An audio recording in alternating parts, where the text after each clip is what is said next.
NBC 30's Tom Lewis is live in Colchester this morning with the latest. Good morning, Tom.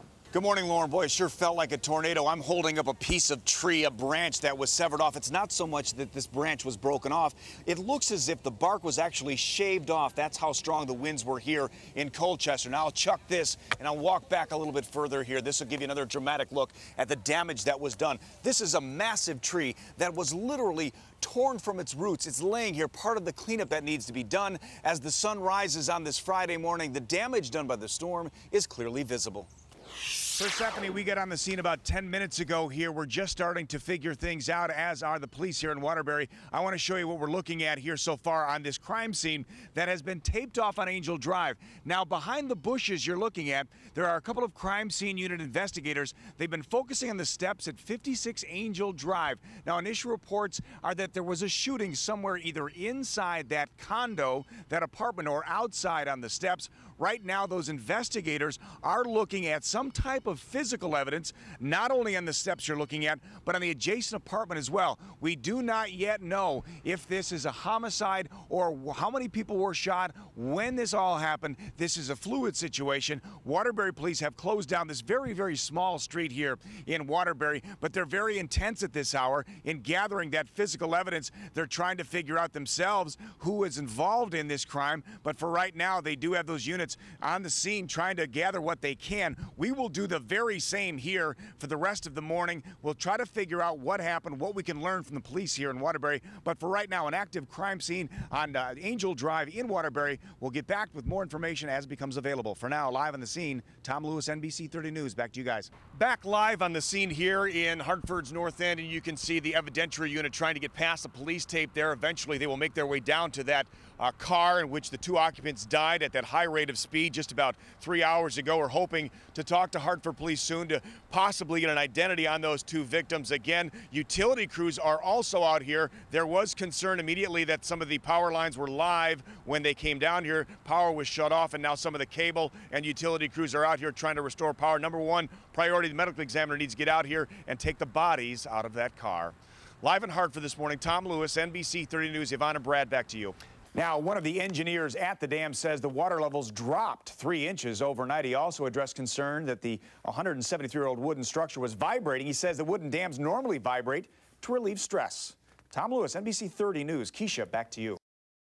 Brad, good morning to you. Good morning, everybody. Governor Rell and the Democrats are almost on the same page as far as criminal reform goes. Yesterday, the governor was here at the Capitol talking about her plans to reform the criminal justice system, as were Democratic lawmakers. They talked about their plans to keep violent criminals locked up. Tom, good morning. Good morning, Brad. Good morning, everybody. Vigilantes on the streets of New Haven. A small group of residents from the Edgewood section of this city are fed up with crime to the point where they're actually patrolling the neighborhoods themselves, armed with handguns. It's an idea that not everyone thinks is a good one. Good job! Beyond the bloom of the roses, they walked. Each step a voice for those with autism. We're hoping to raise money and awareness to fund effective treatments and ultimately a cure for autism. The dream of a cure was just one of the reasons these families walked the walk. I see hope. Each wanted to do their part to unravel the mystery of this strange disorder. Autism is a neurological brain disorder that affects a person's ability to communicate with others effectively. It often results in people not being able to speak. You guys are looking awesome! Their voice today was brought together by the nonprofit group Autism Speaks. Autism Speaks is all about 3 things. 1, funding the signs that can lead to prevention and a cure.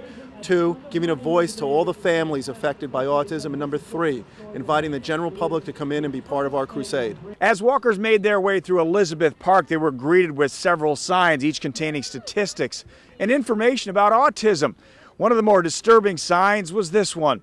1 in every 166 children will be diagnosed with the disorder. I was shocked that the numbers were really that high, and it's when you look at funding that's provided for diabetes, AIDS, and cancer combined, the numbers for autism far exceed that, but yet the money they receive is much below. Donna Dennehy is walking for her nieces. This is Emma, and this is her twin sister Julia. Both have been diagnosed with autism. It's a tough disease for children to be able to be mainstreamed in society and understand what's going on, and their communication skills are difficult, so you have to help them to make things better. So as the park flowers blossom, the seed of hope is being planted. Hope for Tyler Lemke, hope for Emma and Julia, and Ryan, and everyone touched by autism. They wore medals at the end of the walk, a walk that took them that much closer to a cure. In West Hartford, Tom Lewis, NBC 30 News.